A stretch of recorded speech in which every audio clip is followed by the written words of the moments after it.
Welcome to Mind the Business Radio, the radio show that helps you grow your business. And now, here's Suzanne, Darwin, and Ernie.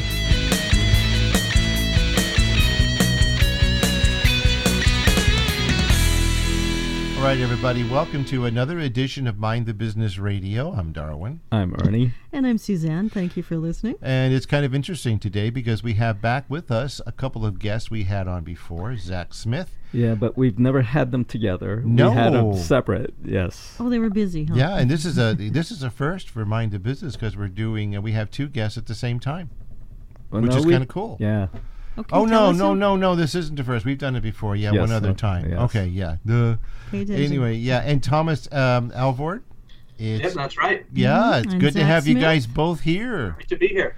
Yeah, you guys got some exciting things to talk about, but before we do that, we're going to let Ernie kind of give a quick bio about you guys. Yes, our guests today are Zach Smith and Thomas Alvord. They're the co-founders of Funded Today. Zach is a serial entrepreneur, having never had a real job in his entire life. He's always starting, selling, running, and managing businesses. He is the co-founder of Funded Today, LLC, which he began along with Thomas in 2014. Funded Today has raised over $210 million since then for crowdfunding campaigns. Funded Today just ranked in at number 27 on the 2018 Inc. 500 list. Zach loves helping others turn their dreams, ideas, and inspirations into successful campaigns. Now, Thomas Alvord lives in Cedar Hills, Utah, with his wife Melanie and their two sons. He graduated from Brigham Young University with a law degree and a master's degree in public administration. He's an attorney with the Utah Bar. He is an avid proponent of the Pareto principle and getting more results with less work. He has run marketing for many online digital campaigns, including for multiple United States presidential campaigns and multi-million-dollar political committees. He has also consulted with Fortune 500 companies on how to improve their digital marketing and strategy. Thomas has raised millions using the crowdfunding platforms Kickstarter and Indiegogo. He is the co-author of an upcoming book on that topic called Funded. So welcome Zach and Thomas.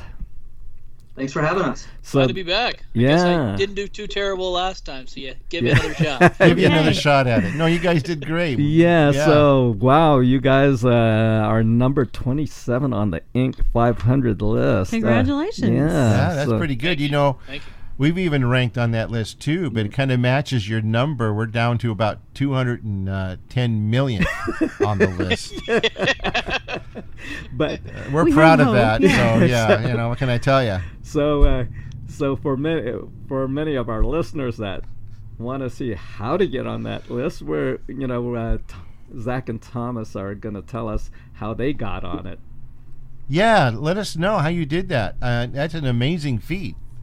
Yeah, it's actually pretty easy. You just go to their website and apply, right, Zach? Yeah. Oh, so we could be like number 26. $50. 50 bucks. So just when you apply, if you applied 27th, is that how it works? So basically, what happens is it's a ranking of all of the privately held companies in America each year, and it's based upon application for sure, but based upon your revenue is how they determine the number. And it's a revenue growth over the course of, I think it's 3 or 4 years, I forget. They go through a pretty stringent audit process. You have to send them all your financials, balance sheet, income statement, all that kind of stuff. Okay. And then what they do is they look at your earnings from the very first year you apply to the year, the current year, this year being 2000, I guess it was 2017 is how they looked at our numbers, I believe. Maybe it was 2017 because 2018 is not finished yet.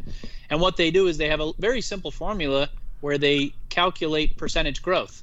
Where they just look at where you started 4 years ago and where you started now. And it might be 3 years ago, I forget. It's either 3 or 4. Okay. I forget the number. But they just take that number, subtract it from the other number, and then multiply it by 100 to get it into a percentage form, and that's your percentage growth of revenue. And Funded Today ranked really well.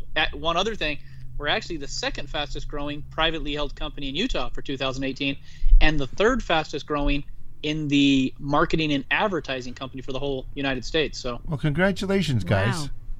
That's great. Thank you. Yeah, we're excited. It's been some pretty good exposure, and it's kind of helped to differentiate us from what's becoming a pretty competitive marketplace.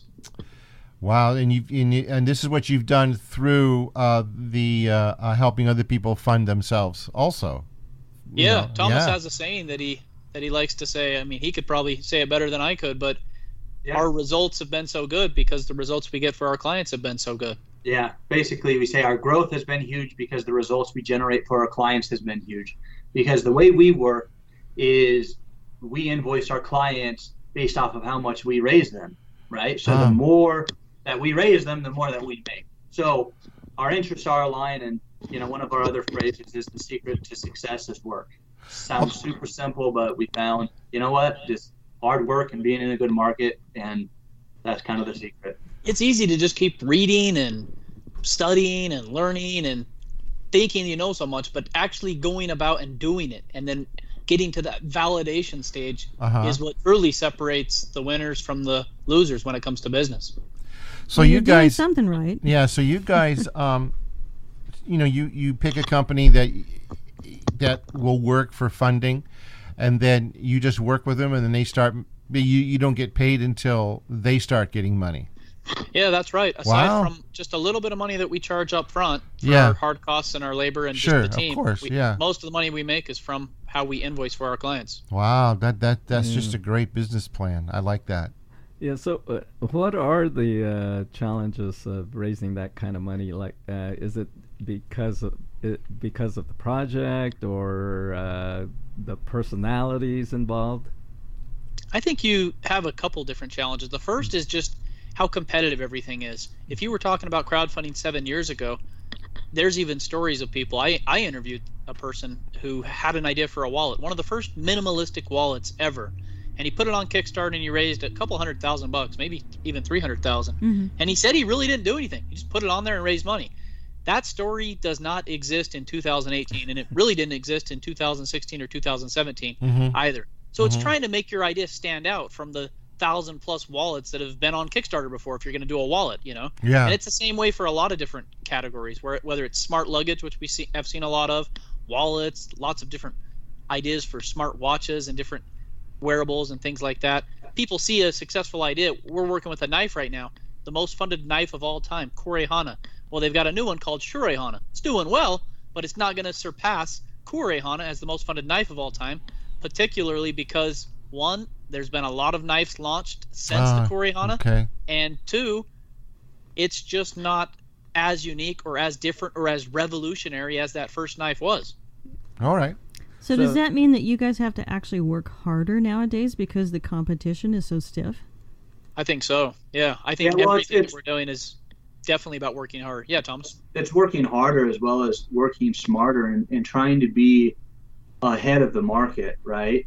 Because if you go back 5 years ago, 6 years ago, crowdfunding, there was a handful of agencies. We weren't even around yet, but they basically all did traditional PR, right? Reach out to your local news outlet, other outlets that are in your niche, and pitch the journalists on what your product is, and you'd get written about. And that's basically how things were back then. When we came on the scene, we were the first agency to really hone in and create a method and scale paid media online. Because if you had a campaign that converted, we were able to send tons of traffic, and that's why we were able to help campaigns raise 100,000, $1 million, 2 million or more, is because we could send so much traffic. Well, now a lot of the social media networks like Google and Facebook, so many people are advertising, so the costs are up. And then a lot of the audiences, say you have a wallet, and we've hit those wallet audiences up like 50 times for 50 different wallets, right? So it just doesn't perform as well. So that's where we're always thinking, okay, what's the next way? What's the trend for how companies are marketing, or how we can market, right? So now we have an email list of 300,000 people called our Cashback Network, where people can get on the list and they get a couple emails a week of different Kickstarter campaigns we're working with, And if you support any of those, you get 10% cash back. So we've built that. We have started lining up. It's kind of a new thing. Maybe a lot of your listeners haven't even heard of it. We call it affiliate press as well as paid press, where you have large news outlets who will basically write about your product, but you're paying them to do it, or you're giving them an affiliate commission. And you'll know if you see an article and that's what they're doing, because usually there will be some blurb saying, we may receive commission or be compensated for this article, or if you purchase the product that's written about in this article. So in that case, and maybe you've seen that, right? So that's really kind of where where do we transition? Where do we keep getting that good traffic? Some other stuff we've tested, which is kind of interesting, and this is an interesting dynamic for startups, right? The big buzz right now is influencer marketing and going to the influencers on Instagram and on YouTube and on Facebook and getting them to promote your products. And my sister, actually, her name's Tiffany Alvord. She's got 3 million YouTube followers, and she writes her own song and music. Okay. Wow. And shares it. And, she'll work with big brands, with Target and Hollister and others.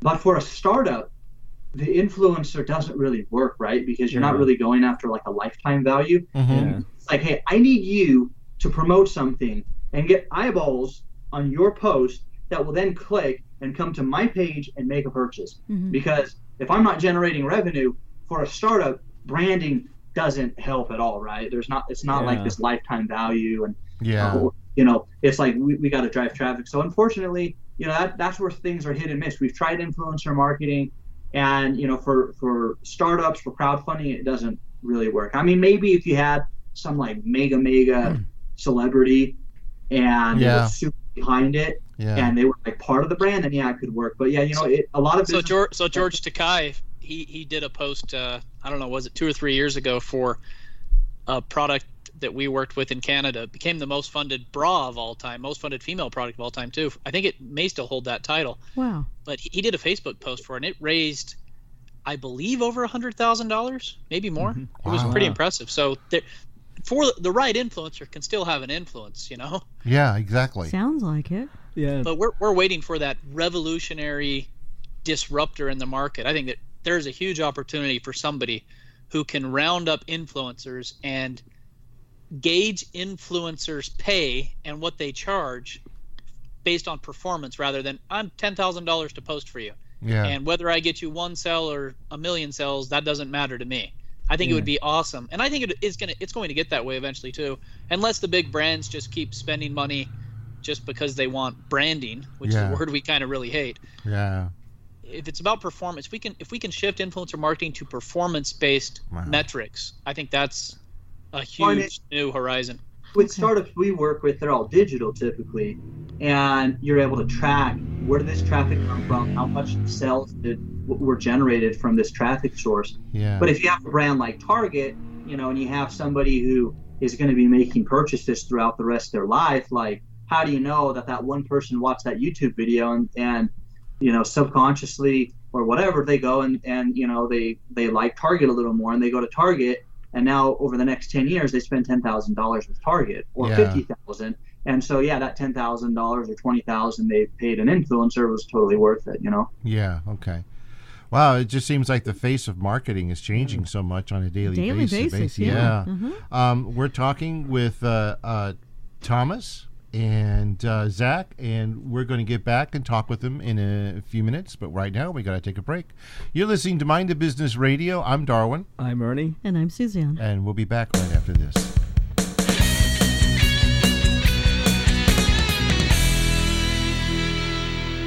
Does your business sell products or data to customers in Europe? Do customers from the European Union stay at your hotel or bed and breakfast? If you answered yes, then a new international law applies to you. It's called GDPR, and it could potentially bankrupt your business if you choose to ignore it. To find out more about GDPR, go to www.mindthebusinessradio.com and click on the GDPR Turbo Pack link.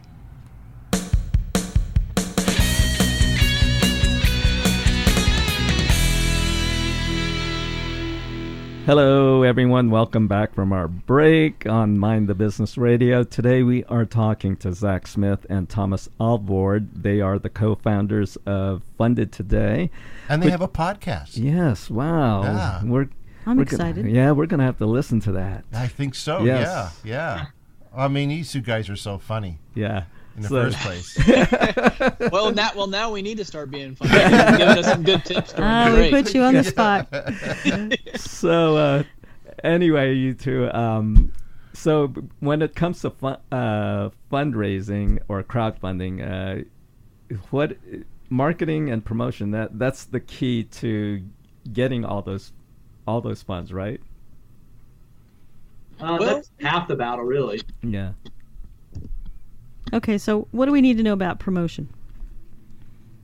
Promotion is basically anything you can do ethically, legally, within the terms of service of, let's just say, Kickstarter, Indiegogo. Those are the two platforms that we use for rewards-based crowdfunding to get eyeballs to your page.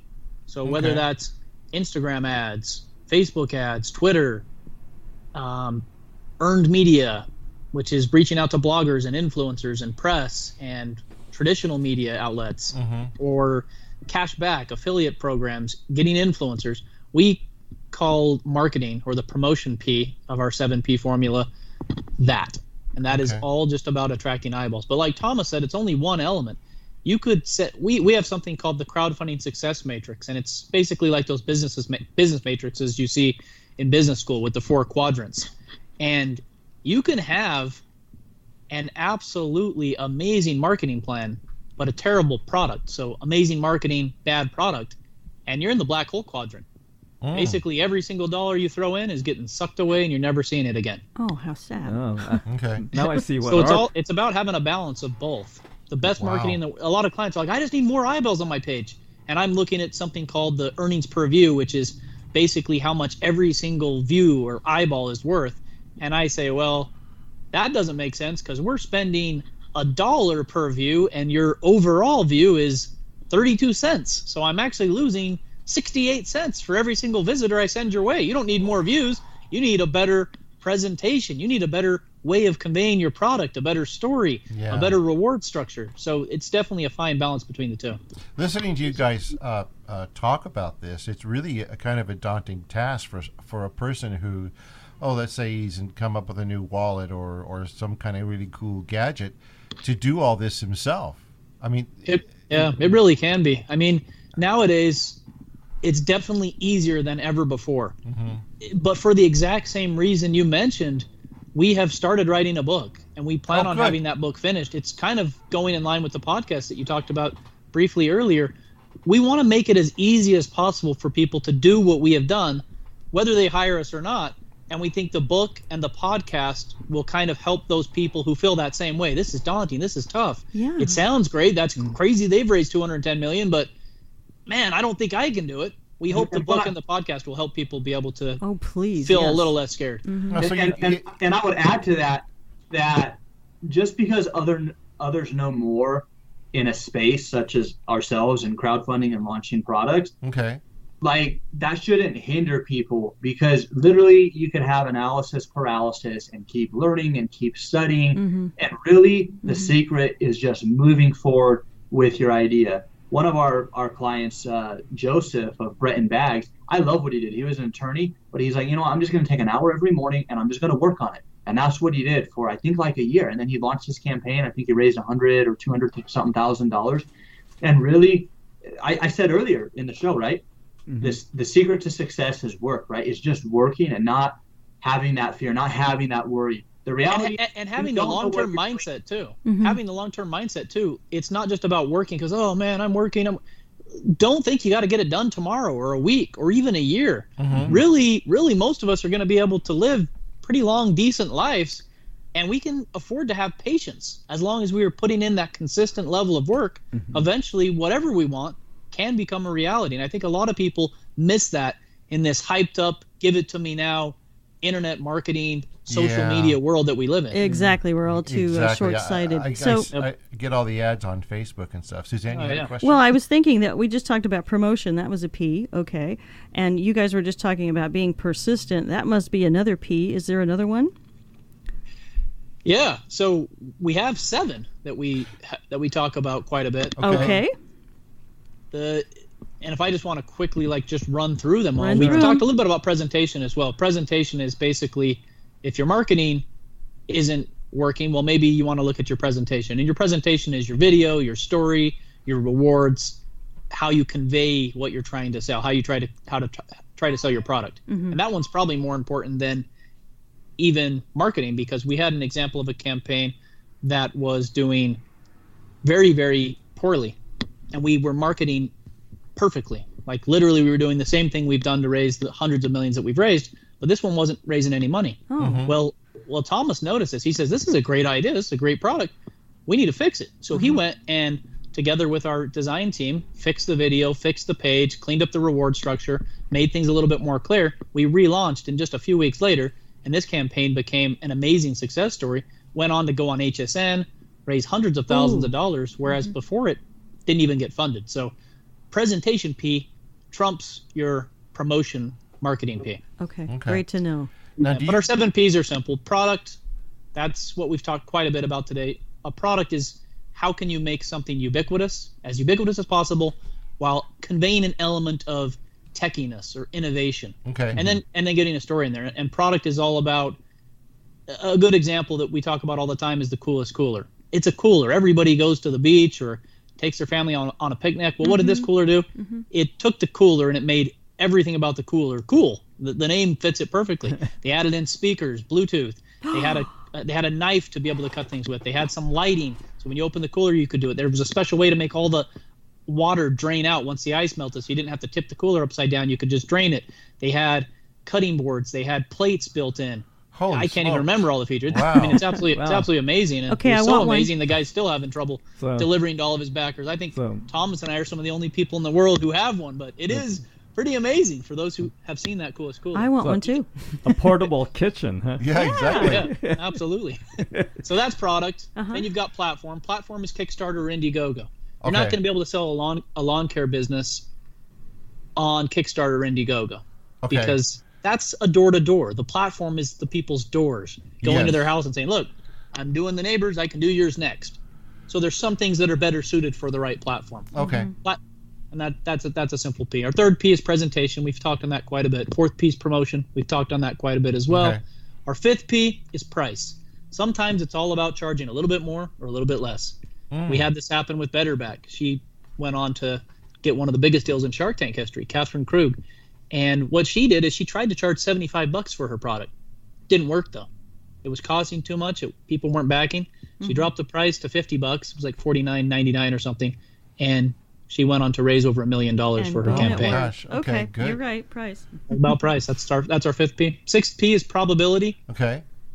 Which is kind of like what you were talking about too. Persistence, perception. It's all of those kind of combined. Do people think that you can make the product happen? Is your creation a product with a lofty undertaking that consumers believe it's going to happen? Sometimes people invent things that are just a little bit too far out, or the timing isn't right, and even though it's a great idea, it's just not going to work. Yeah. I think we saw that with maybe VR 5 years ago versus VR now. Yeah. There's a lot of different elements of timing involved with probability. And then the 7th P is people. We always put that one last because people have to believe in you as the creator that you're going to be able to make this idea come to life. What are your credentials? What makes you look like you are the guy that is the guy or the girl that's going to make this happen? What are your strengths and weaknesses? Do you come across as believable? Does your story resonate with people? Okay. Does your team exude confidence and capability? And together, those encompass our 7 Ps. Miss even one of those, your chances for success go down quite a bit. If you get them all right, you've got a real good chance of raising a lot of money. Wow. Sounds good. That's a really great information. And this stuff is you're going to be discussing this in your podcast and your upcoming book. Yeah, absolutely. We'll have a couple chapters, and we have an episode focused just on the 7 Ps that we finished as well. We just haven't launched the podcast nor the book yet. Okay. Yeah, okay. I forgive you. It's okay. It's You're cool. busy. We'll help you out as much as we can. That's what we're here for. They have been recorded, though. We have about 10 episodes recorded now. So. Oh, good. All right. Be persistent. Keep working. You got it. We got to take another break here. Again? You're listening to Mind the Business Radio. If you want to get a hold of us, you can go to our new website, which we just launched a few days ago, and our new address is mtbradio.net. Just to let you know, our old address, Mind the Business Radio, still goes there, so don't worry about that. And, just go to our website and check it out. Mm-hmm. Yep, and let us know what you think. And we'll be right back right after this.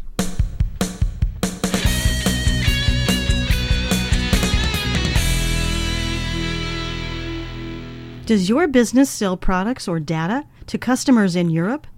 Do customers from the European Union stay at your hotel or bed and breakfast? If you answered yes, then a new international law applies to you. It's called GDPR, and it could potentially bankrupt your business if you choose to ignore it. To find out more about GDPR, go to www.mindthebusinessradio.com and click on the GDPR Turbo Pack link.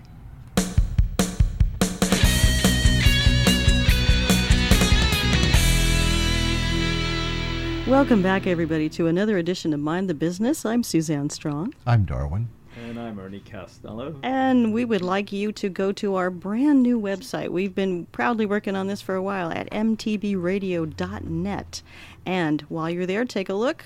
Tell us what you like, what you'd like to hear, what we're doing right, what we're doing wrong, and there's a donate button you can click on, so we'd love for you to help us out. mtbradio.net is our new website, so we'd like you to see what that's like. And today, boy, we are talking with two guys that have been on our show before, Zach Smith and Thomas Alvord. Their company is called Funded Today.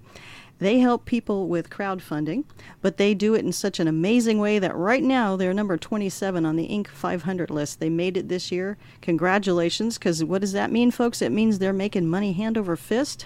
We're still working on it. And their clients are making money hands over fist because they made it on that list. It means their profit margin is huge. They know how to market your product. They know how to help you. And they've raised $210 million. That's $210 million for their clients.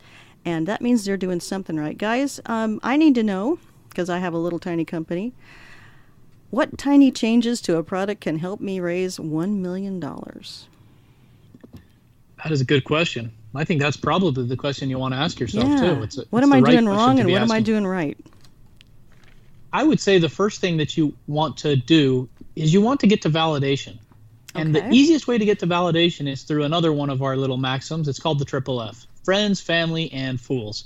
Not that the people are fools, but it sounds well, it rings well, and it's got a little bit of humor to it. So your triple F. Okay. You need to take your existing idea as it is in whatever form it is. Doesn't even, whether it's a website, a landing page, here's my prototype, here's this thing that I sewed up with my mom's sewing kit, whatever it is, and bring it to people. Easiest way to bring it to people is to reach out to your friends, your family, in person. If you don't want to do that, or if you're far away, Facebook's pretty easy. Everybody's got at least a couple hundred friends. Most of us have 500 or more friends. Reach out to those that are closest to you. Easiest way to do that is to look at the 25 people that have commented on your stuff the most. Hey, I've got this idea, got this great invention. What do you think about it? And pitch it to them. By the way, it's going to cost $100. Can I count on you to give me $100 if I launch this thing 30 days from now? Oh, no, why not? I thought you said it was amazing. Well, it's only worth $50. Oh, why is it only worth $50? Well, for this and this. Oh, okay, well, what could I do to make it worth $100? Well, if you did this and this and this, then it would be worth $100. Do you see how quickly I'm taking that idea and getting valid feedback from people while also committing them with their wallets? That's a strategy that you need to do. Okay. Wow. And let me share some other ideas too.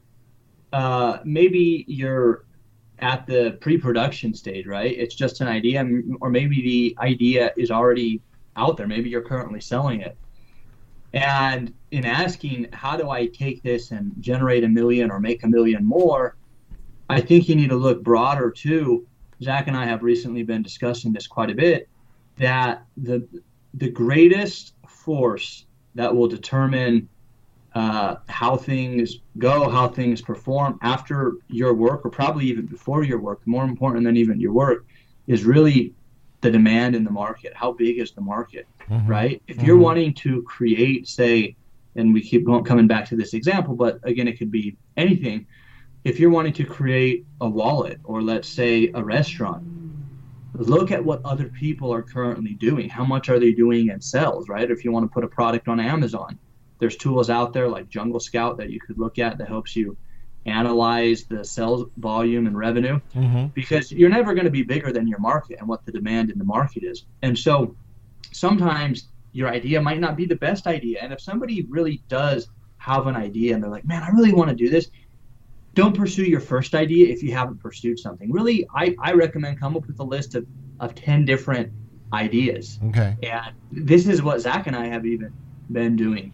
I have a list right now of probably 10 or 15 different big substantial ideas of where we could pivot, where we could grow Funded Today.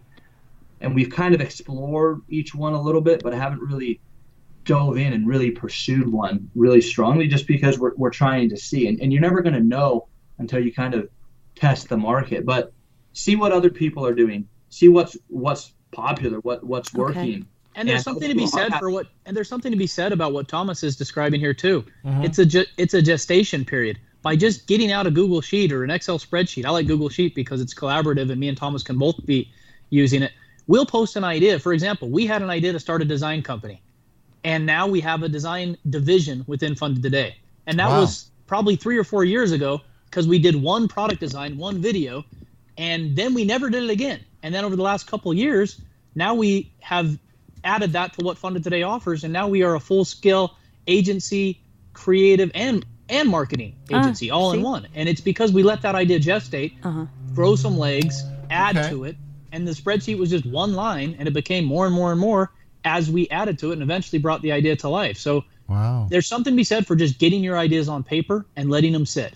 That's doing something. That's more than letting it ruminate inside your head. You know, that's a great idea, because I know that I know a lot of people have ideas, but they don't write them down, and then they forget about it. Yeah, and they forget about it. Of course they do. And they just go off, and it's like giving birth to the idea.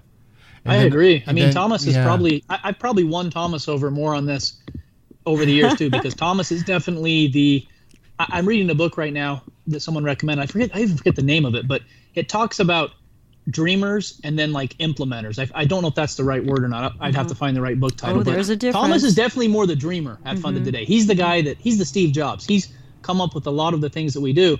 And then I'm more the person who's a little bit more realistic, ground us, how are we going to get it done? And this book is interesting. The reason I like it so much is because it kind of talks about exactly why I think Funded Today has worked out so well. We have just a couple partners, just Thomas and myself, and then Thomas is this big picture visionary, and I'm the one that brings him down to earth and takes some of those big picture ideas and figures out a way so we can execute on it. See, you complement each other. Well, it sounds like a perfect partnership in that way, because it's successful, it's working. But you're right about the dreamers. I mean, there's a lot of dreamers that go to bed and they dream, and they get up and they go back to work. Yeah, because they can't implement it.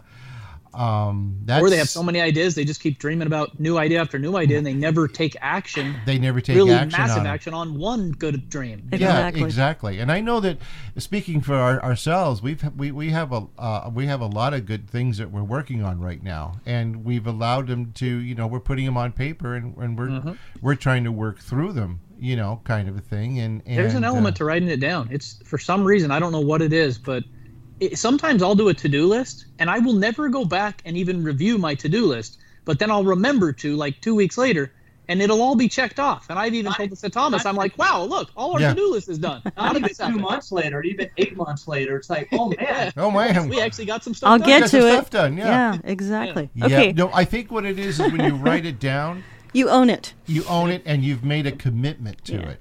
Yep. Somewhere. I agree. And the more we've done this, the more, like this quarter, I think Thomas would agree, most productive in Funded Today's history, Thomas, in terms of new to because Thomas and I are both 100% committed to writing things down, setting due dates. We believe in like smarter goals, the whole idea of specific, measurable, action-based, got a time frame to it, all that. We've really focused on that, and we've got a lot done. Every week we're checking off at least 10 big things that we got done. And it sounds like a chapter for your book. In a new direction. Yeah. Put that in the book, trust me. Well, I know that Ernie and I mean, we come up with some pretty lofty goals, making money, but some of them we know that we can do within a week period, and some of them is going to take a lot longer. Yeah. But we still know that we have them, and we know what our goals are because we haven't forgotten them, and we've written them down, and once we figured out the business part of what we do, I have to say that Ernie, he's kind of in charge of getting the guests and everything. And, ever since we figured all that out, he's just doing a great job. And it makes the other two here, Suzanne and I, do our jobs better. Yeah, that makes a lot of sense. Yeah. Everyone has a direction. Okay, I get the family and friends, but tell me about the fools. Yeah, tell me about the fools.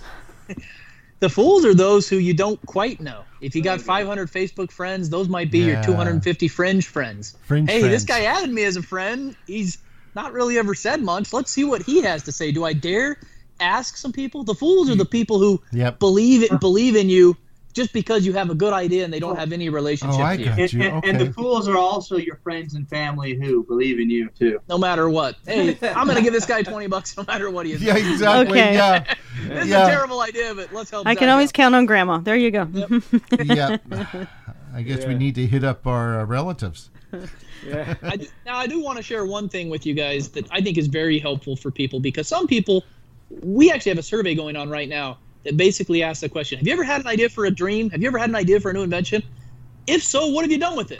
Or you've never had an idea? Oh, okay, interesting. I want to just see, because it is my contention, and my survey's proven it so far, so I don't know if I'm biasing it just by my subconscious belief and desire for it to be true or not. But my survey is proving that most people in America, we haven't gone worldwide yet, but I think I could say worldwide as well, have an idea. They want to bring something to life. They've got a great invention or idea. So what have they done with it, or why haven't they done anything? Uh-huh. And if you don't have an idea, because maybe you're the minority, I believe it's a minority, but if you don't have an idea, or if you want to learn how to create something better, I've got a little acronym that Thomas and I created. This has been the catalyst for almost all the good things that have come from Pundit Today over the last several years when we've been implementing it. We live in Salt Lake City, Utah, so it's called SLCRR. SLCRR, it's not the most beautiful acronym you've ever seen, but it's simple questions you can ask yourself, and they go like this. The first S, what additional services or products could I offer? Could we offer? L, how do we increase our leads or our traffic for ourselves or for our clients? C, how can we close more clients? Close. R, number 1, how can we generate even better, greater results for higher profits for ourselves or our clients? And R, number 2, how can we increase repeat clients? If you ask yourself these questions, you will find an S, an L, a C, or an R number 1 or an R number 2 in just a few minutes' time. And then if you repeat this process weekly, monthly, quarterly, yearly, you'll find new ways until you have an entire business with all kinds of different divisions buzzing and humming from all of the different ways that you have applied SLCR. We're firm believers in it. It's not just some made-up hokey poke type of acronym. It's literally how most of the things we have created have come about. Wow. That's great. We have to take a break, but before we do, I just want to encourage everybody listening, buy yourself a notebook and a pen, and use that notebook specifically for writing down your ideas, and then write this acronym down and follow it, and then take your ideas that you wake up with and write them down and do what you can to bring your ideas to a passion point where they start becoming true. The first step is making a commitment. So make that commitment. You're listening to Mind the Business Radio. I'm Darwin. I'm Ernie. And I'm Suzanne. And we'll be back right after this.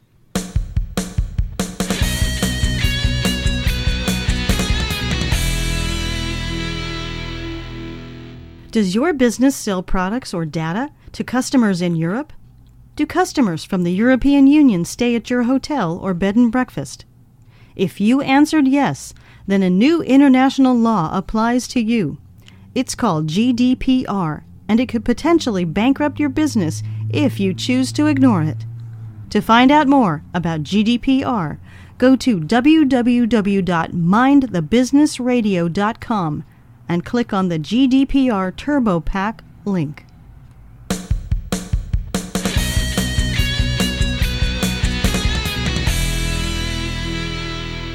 All right, everybody, welcome back to Mind the Business Radio. I'm Darwin. I'm Ernie. And I'm Suzanne. And we have Thomas and Zach with us today. And I have to tell you, we're learning so much, and they're they're working on a podcast, and they're going to be coming out with a book with just trying to make all this stuff not so scary for everybody, and I really appreciate that. I'd like to find out, and how do you deal with an idea from head to $1 million? That's a very interesting question, because here's the irony from what I've seen. The people who are aiming to raise millions, the people aiming to raise 20, 30,000, and then they go raise 50 or 100 or $1 million, they're like, oh my goodness, I never imagined. Oh my goodness, I'm at 80,000. Oh my goodness, I'm at 200. Oh my goodness, I'm at $500,000. Right? They never even imagined it happening. So, and that's not always the case, but often that is the case. That the people who get there don't even see it to start with. One of my favorite phrases, though, is whether you think you can or you can't, you're probably right. And that's by Henry Ford. And so really, I think it starts in your mind. Do you think you can do it? Because if you think you can, you're probably going to go for it, and it likely could happen. If you don't think you're going to hit it, guess what? You're never even going to take the first step to try. So you won't try. Yeah. Okay. Yeah, I think simplifies it. It does. Get it out of your head, put it on paper, and try. You bet. I think that it's up to you. You're the only one who's going to make it work or not. Yeah, really. So it really just comes down to, buying some Nike shoes and just doing it.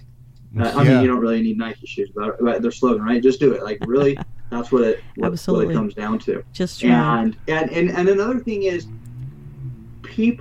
I like to say people need to be committed to success and not to their idea. Who cares about an idea? If your idea flops, who cares? Like, ideas are literally a dime a dozen. Like, we hear so many of them every day. We launch so many campaigns, and so often it's not working, and no, I know something must be wrong. It's like, you know what? You might not just have a product to market fit. That is maybe what the issue is.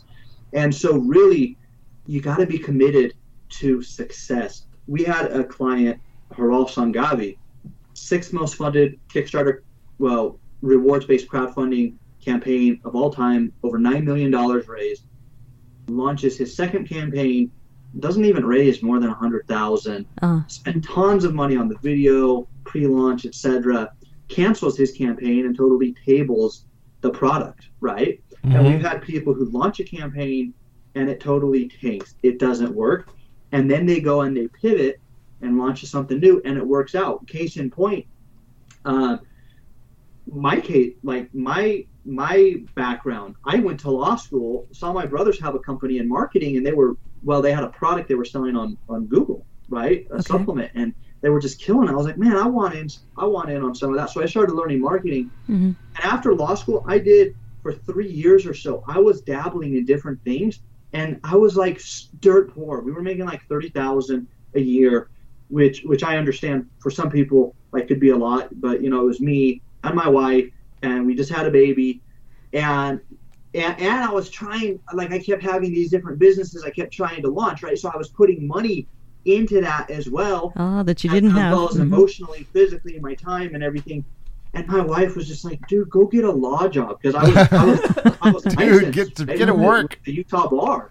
And I was like, fine, if this doesn't work, I will go. Okay. And that was right when a client had come, and I had a business in the political arena, and I ended up getting, it was like an $80,000 contract generating email leads for this client, right? So things started picking up, and at that time, that's when Zach reached out to me, and we were just acquaintances, right? The power of networking. We had never done anything. He literally had just added me on Skype, and we were friends because he saw my name in some marketing newsletter in Utah. He's like, oh, some guy in Utah's on this newsletter, so he added me.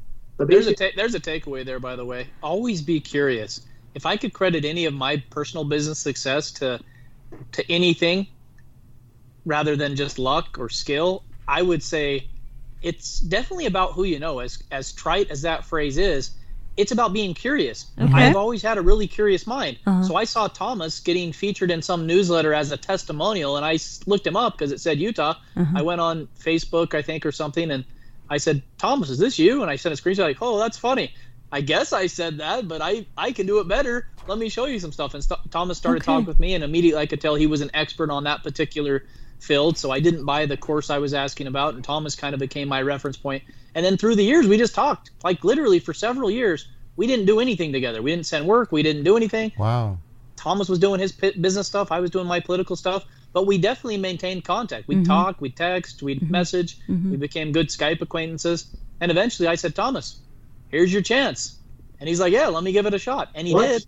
He did really well. So, I mean, maybe there you go. Divine Providence would have brought us together some other way, or maybe it was coincidence. Who knows? Whatever, right? But literally, if I hadn't bought that $99 copywriting course and then said I liked it and whatever I said, and then Terry Marshall sent out an email to his email list saying, hey, here's what people said, and you like literally we would have probably never connected. We're both in Utah, but we're like an hour and a half away. Like, I never go up to where Zach is, so it's kind of interesting, right? That's crazy. Thomas and I have probably only met each other in person 20 times in the last 4 or 5 years.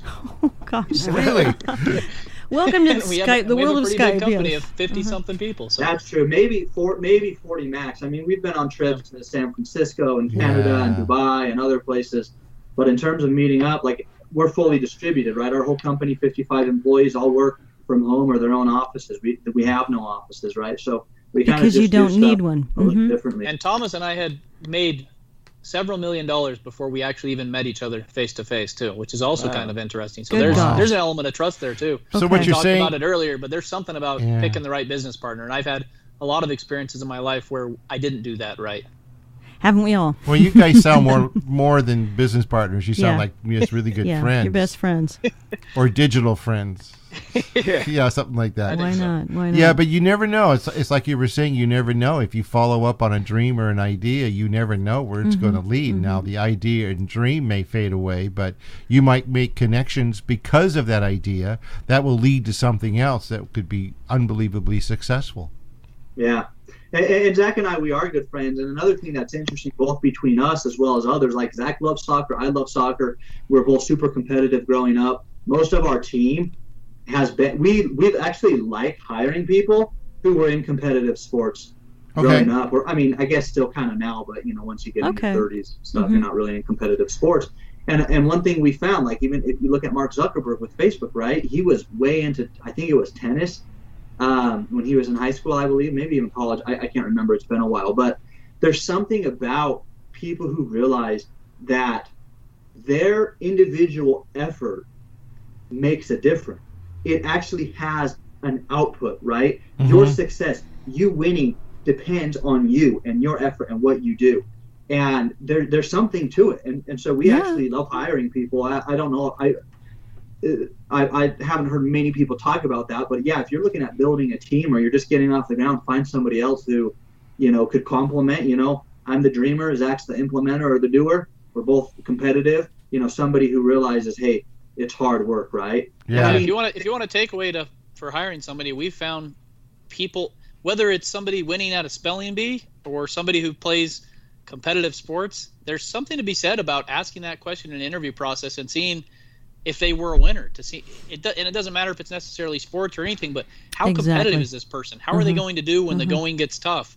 And I think sports, whether that's spelling bee sports, chess champion sports, or typical traditional sports like basketball, football, soccer, tennis, baseball, whatever, there's something to be said about finding the right talent that way, particularly like Thomas said, when you're first starting out, when you need people that are going to believe in you and get behind an idea or dream and be able to stick in when it's tough, and there's lots of things that are changing by the moment. And I'll share one other thing, and maybe we're over time, I'm not sure, but you do have to work hard, especially when you're getting a plane to take off. You got to put a lot of energy into it. I mentioned that political campaign I worked with, and $80,000 and started getting things off the ground.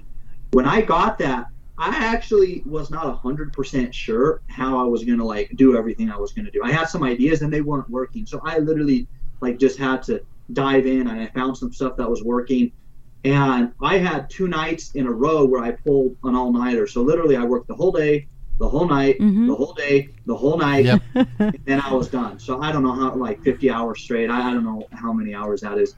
And I've since had to do that another time with some of the Funded Today stuff. So sometimes you got to put in a lot of work. So And one of my other favorite phrases, the grass is always greener. Sometimes I'm like, dude, you know what? I would love to be able to be at a company where literally I go 9 to 5 and I go home and I don't have any worries, right? That would be so amazing because my mind never turns off, right? It's always going.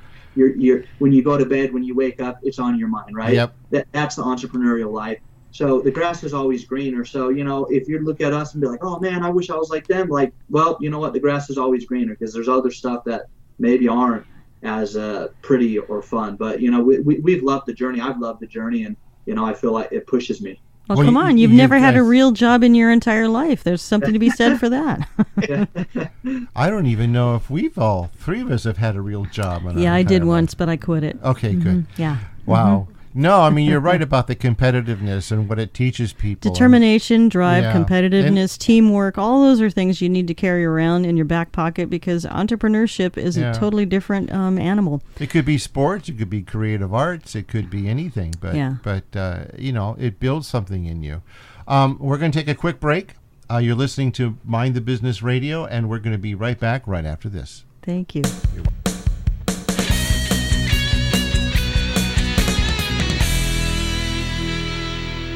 Does your business sell products or data to customers in Europe? Do customers from the European Union stay at your hotel or bed and breakfast? If you answered yes, then a new international law applies to you. It's called GDPR, and it could potentially bankrupt your business if you choose to ignore it. To find out more about GDPR, go to www.mindthebusinessradio.com and click on the GDPR Turbo Pack link.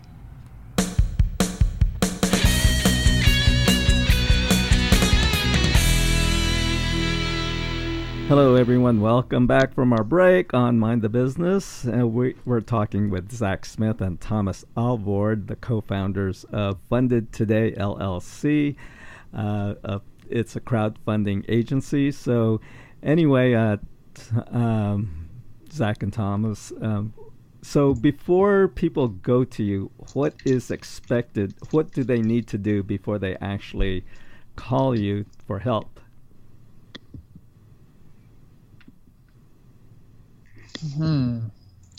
That is a good question. Really, they can reach out to us at any stage. Oh, okay.